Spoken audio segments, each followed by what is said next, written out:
Hello प्यारे दोस्तों, स्वागत है आपका इंटरव्यू क्लासेस में। आज हम बात करेंगे अपने साइंस 8th क्लास का मॉडल पेपर इंग्लिश मीडियम में। ठीक है ना। हिंदी मीडियम में हम कर चुके हैं जिसमें अपने कंप्लीट सोल्यूशन देख चुके हैं, और इंग्लिश मीडियम में भी हम पार्ट ए कर चुके हैं। अगर आपको वो वीडियो अगर आपने नहीं देखा तो यहाँ पर आई बटन पे लिंक मिलेगा, वहाँ से आप देख सकते हैं। ठीक है। कंप्लीट सोल्यूशन देखेंगे जो आपके 10 से लगाकर 21 तक क्वेश्चन बचे उन सब का। ठीक है। चैनल पे नए हो तो सब्सक्राइब ज़रूर कर लीजिएगा, आपके एग्ज़ाम से रिलेटेड हर अपडेट आपको यहाँ पे मिल जाएगी। और टेलीग्राम चैनल ज्वाइन कर सकते हैं जहाँ से आपको ये सारी पीडीएफ मिल जाएगी। ठीक है ना। चलिए देखते हैं अपने इसके सोल्यूशन। ठीक है ना। और वीडियो को लाइक और शेयर करना बिल्कुल भी नहीं भूलें। ठीक है। और बेहतरीन ढंग से तैयारी करते रहिए। चलिए देखते हैं अपने क्वेश्चन। यहाँ तक हम कर चुके हैं। ठीक है। पार्ट बी यहाँ से हमको स्टार्ट करना है। ठीक है। फर्स्ट क्वेश्चन है, write with reason why you would buy clothes made of cotton or synthetic fibre for summer. Summer के लिए आप कॉटन या फिर सिंथेटिक कौन से कपड़े पहनेंगे, कॉटन के बने या सिंथेटिक फाइबर के बने। तो देखिए आंसर क्या होगा, the cotton absorb the sweat and the pores in the cotton, allow easy evaporation and keep our body cool, whereas synthetic fiber do not absorb the sweat and they are very uncomfortable to wear in summer। ठीक है ना। कहने का मतलब हम cotton के कपड़े पहनेंगे क्योंकि वो अलाउ करते हैं, उसमें छोटे छोटे पोर होते हैं जो अपने स्वेट पसीने को सोख लेते हैं और इवापोरेशन से अपनी बॉडी को कूल रखते हैं। ठीक है ना। जबकि ऐसा सिंथेटिक फाइबर वाले कपड़ों में नहीं होता है। ठीक है। नेक्स्ट क्वेश्चन है अपना, right any 3 differences between metals and not metals. आपको 3 डिफरेंसेस बताने कोई भी। ठीक है ना। तो मेटल्स यहाँ लिख दीजिए, नॉन मेटल इधर, और इस टाइप से आपको 3 डिफरेंस ऐसे बताओगे। फर्स्ट हो गया, metals generally possess the property of hardness, ये हार्ड होते हैं। ठीक है। Not metal do not possess the property of hardness, इनमें हार्डनेस नहीं होती है। ठीक है। नेक्स्ट है, they are ductile and malleable, ये डक्टाइल और मेलेबल होते हैं, मतलब आप इनको वायर और थिन शीट में चेंज कर सकते हैं। और they are non ductile and malleable, इनको ना तो आप इनसे वायर बना सकते हैं ऐसे, ना आप इनको थिन शीट में कर सकते हैं कन्वर्ट। ठीक है ना। नेक्स्ट है, metals are good conductors of heat and electricity, metal जितने भी हीट एंड इलेक्ट्रिसिटी के बहुत ही बढ़िया कंडक्टर होते हैं। और non metal are bad conductor of heat and electricity except graphite, graphite electricity को कंडक्ट कर देता, बाकी नहीं करते हैं नॉन मेटल। ठीक है ना। ये आपके 3 डिफरेंसेस हो गए। Next question, if a bucket of full of soapy water is turned upside down on a marble floor, it will be easy or difficult for you to walk on this floor, also give the reason for your answer. अपना answer भी दीजिए कि आपके पास एक soap से भरी हुई बाल्टी थी जिसमें पानी में साबुन घुला हुआ था, फर्स्ट पे गिर गई, अब चलना आपके लिए कठिन है, मुश्किल है, अपना बताइए आंसर। ठीक है। वैन द सोपी water is spilled on marble tiles, they फिल्स the irregularities in the tiles. तो क्या करते हैं कि वो टाइल पे गिरते जितने इरेगुलरिटीज, ऐसी छोटी छोटी इरेगुलरिटीज होती है, मतलब उनके अंदर छोटी छोटी उबड़ खाबड़ कह सकते हैं या ऊपर नीचे ऐसा होता है। जैसे ही सोपी वाटर इस पे गिरा तो ये एकदम इसको प्लेन कर दिया। अब प्लेन करने से क्या हो गया, ये स्मूथ हो गया। स्मूथ होने से क्या होता है कि इरेगुलरिटीज़ जो होती हैं वो फिल हो जाती हैं, और फ्रिक्शन जो होता है वो जो होता है वो डिक्रीज हो जाता है, डिक्रीज यानी कम हो जाता है, जिसके कारण हमारा उस पर चलना मुश्किल हो जाएगा, डिफ़िकल्ट हो जाएगा वॉक करना। ठीक है ना। ये आंसर लिख सकते हैं। नेक्स्ट है, why is the power supply turned off before water is use to extinguish a fire, explain. आप बताइए, जब भी आग बुझाने के लिए पानी का इस्तेमाल करने से पूर्व हम बिजली बंद कर देते हैं, क्या रीज़न है इसका। तो इसका रीज़न है, if the electrical supply for the area is not shut off and water is poured over electrical appliances, then electricity may pass through water and harm the fireman। अगर हमने बिजली बंद नहीं की और हम उधर आग बुझा रहे हैं, पानी डाल रहे हैं आग पे, तो आग को कंडक्ट करेगा, आग को क्या फायर, अरे क्या कहते हैं, इलेक्ट्रिसिटी को वो कंडक्ट करेगा और इससे हार्मफुल हो जाएगा फायरमैन और आसपास जितने भी लोग हैं, कोई भी है। ठीक है ना। इससे उनकी जान भी जा सकती है, इसलिए हमेशा इलेक्ट्रिकल जो मेन सप्लाई होती है वो पीछे से बंद करवा दी जाती है। ठीक है ना। ये आंसर लिख देंगे आप। Next question is, what precautions would you take to avoid an earthquake. Earthquake से बचने के लिए आप क्या सावधानियां रखेंगे ड्यूरिंग द इवेंट, क्या रखेंगे देखिएगा। The safest place is an open space. आप सबसे अच्छी जगह होगी कि आप ओपन स्पेस पे चले जाएं, बिल्डिंग में नहीं रहें, away from buildings. If you are indoor, अगर आप घर के अंदर हैं तो आप cover under a desk, table, bed और door wedge and against inside wall. आप दीवार के पास चिपक के खड़े हो जाइए, ठीक है ना, या टेबल के नीचे डेस्क में कहीं छुप जाइए। और स्टेयरकेस, ठीक है ना। Stay away from glass doors, आपको कांच के दरवाजों से दूर रहना है। Glass panes, windows, outside door, यहाँ से दूर रहना है, ठीक है ना, ये ध्यान रखिएगा। Next question is draw a label diagram of the solar system. Solar system का लेबल डायग्राम ये पड़ा, यहाँ से आपको आराम से बना लेना है, ठीक है ना। यूरेनस है, फिर सैटर्न, जुपिटर, अर्थ, मर्क्यूरी, ठीक है ना, नेपच्यून, ऐसे इन सब का डायग्राम लेबल बनाना है और ऐसे शानदार ढंग से बना देना है, ठीक है।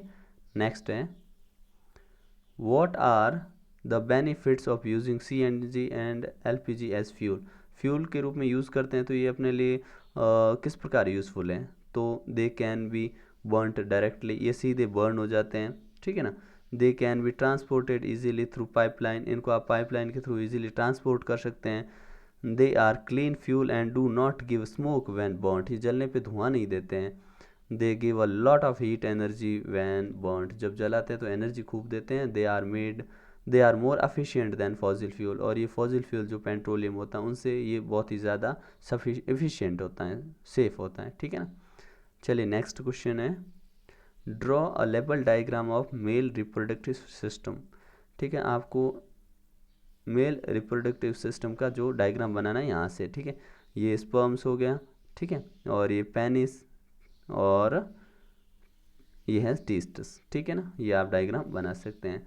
नेक्स्ट है पार्ट सी, इसमें आपको 2 क्वेश्चन है, दोनों में से कोई एक का आंसर देना है, ठीक है। 4 मार्क्स का ये क्वेश्चन होगा आपके लिए, ठीक है। तो हम लिख देते हैं ये इरिगेशन वाला, ठीक है। What is irrigation, describe two method of water conservation irrigation, ठीक है ना। आपको मेथड भी बताना है और इरिगेशन क्या है ये भी बताना है, ठीक है। चलिए देखते हैं। Irrigation means supply of water to plants at different intervals.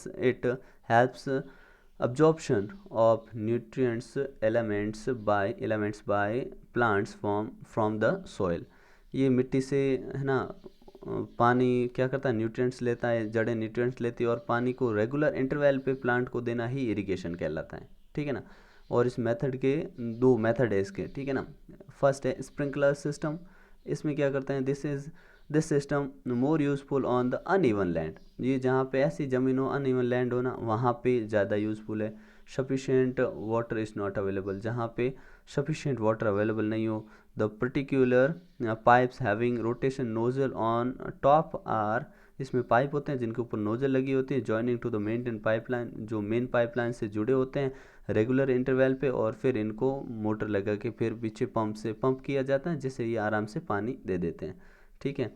ये sprinkler is very useful for Sandy soil के लिए बहुत ज़रूरी है, ठीक है, बहुत उपयोगी है, यूज़फुल है मतलब।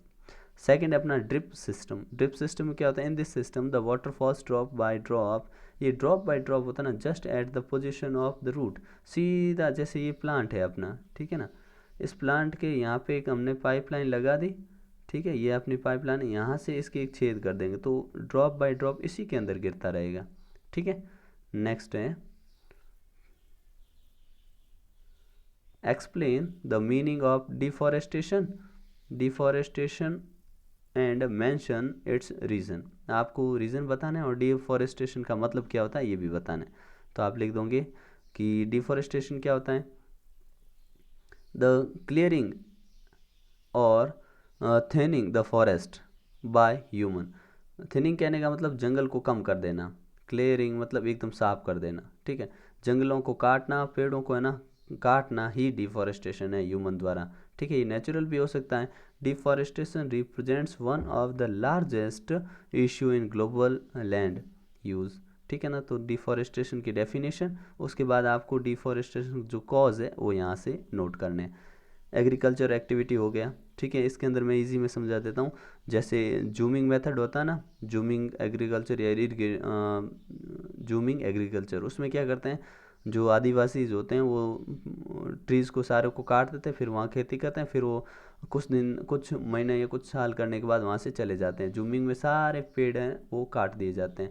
एक तो ये हो गया, ठीक है। सेकंड है लाइव स्टॉक रेंचिंग। इसका मतलब ये हो गया कि जानवरों को ज़्यादा ग्रेजिंग करवाते हैं ना, तो भी वहाँ से डिफॉरेस्टेशन हो जाता है, क्योंकि न्यू प्लांट है ना, निकल ही नहीं पाते, उससे पहले उनको जानवर है वो खा जाते हैं, ठीक है ना।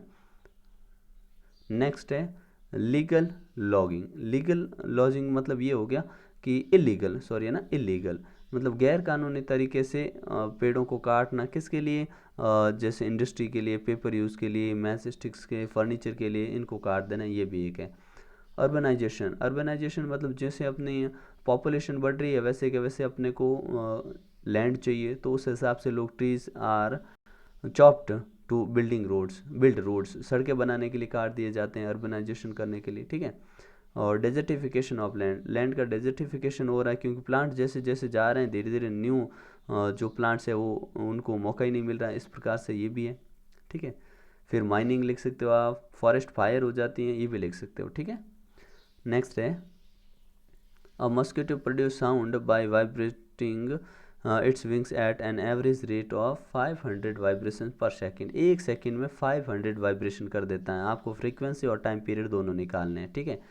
तो देखिए टाइम पीरियड कैसे निकालेंगे। टाइम पीरियड के लिए सबसे ऊपर हम रखते हैं टाइम, क्योंकि जो चीज़ रिक्वायरमेंट होती है जिसकी वो ऊपर लिखी, तो आपने 1 ऊपर लिखा क्योंकि 1 सेकेंड में वाइब्रेशन कितने हो रहे हैं, आपने कहा 500, ठीक है, पर सेकेंड। अब इसको डिवाइड किया, तो डिवाइड करेंगे तो कैसे लिखेंगे, 1 यूँ अंदर और 500 ऐसे बाहर। अब डिवाइड तो हो नहीं रहा, तो आपने यहाँ पे एक पॉइंट लगा दिया, ठीक है। ये पॉइंट नहीं बन रहा, एक सेकेंड, ये पॉइंट लगा दिया, 0 पॉइंट। अब पॉइंट लगाते ही आपने यहाँ 0 कर दिया, 10 में भी नहीं जा रहा, एक 0 और लगा दो, ठीक है।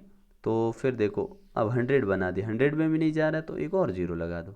अब ये 1000 बन गया, अब 1000 में जा रहा है तो आपने कहा कितने 2 टाइम, तो आंसर आ गया 0.002, ये आ गया। इसको हम ऐसे भी लिख सकते हैं 2 × 10⁻³ सेकेंड्स, ठीक है।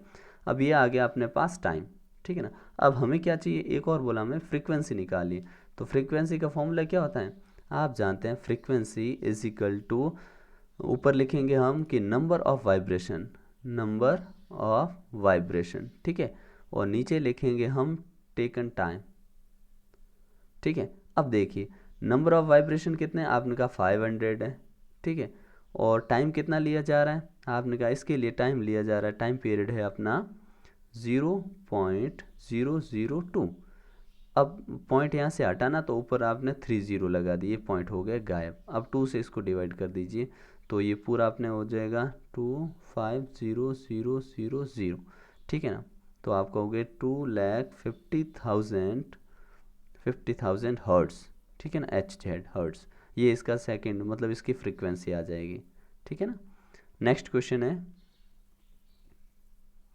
ये अपना लास्ट है कि mention 4 ways to control water pollution. Water pollution के 4 वेज बताइए। पहले लिख दीजिए वाटर पॉल्यूशन होता क्या है, ठीक है ना। ऐसे सब्सटेंसेस जो आपको जब भी पानी में मिल जाए तो पानी इम्प्योर नज़र आता है, उसमें एकदम क्रिस्टल क्लियर नज़र नहीं आता, और जो ह्यूमन के लिए हार्मफुल होता है उसे कहते हैं हम वाटर पॉल्यूशन, ठीक है। अब इससे बचने के लिए ways to prevent water pollution आप क्या बोलोगे, discharge of untreated sewage and effluents in water bodies should be restricted, prohibited। पानी में जितना भी गंदा पानी जो अच्छी चीज़ों पे जगह पे चला जाता है उसको रोका जाना चाहिए, उसका सही निस्तारण किया जाना चाहिए। Every city should have a sewage treatment plant. सभी सिटीज़ में जो गंदा पानी होता है उसका ट्रीटमेंट होना चाहिए, सही से किया जाना चाहिए, उसको साफ़ किया जाना चाहिए। Public awareness about harm of idle emotion should be increased.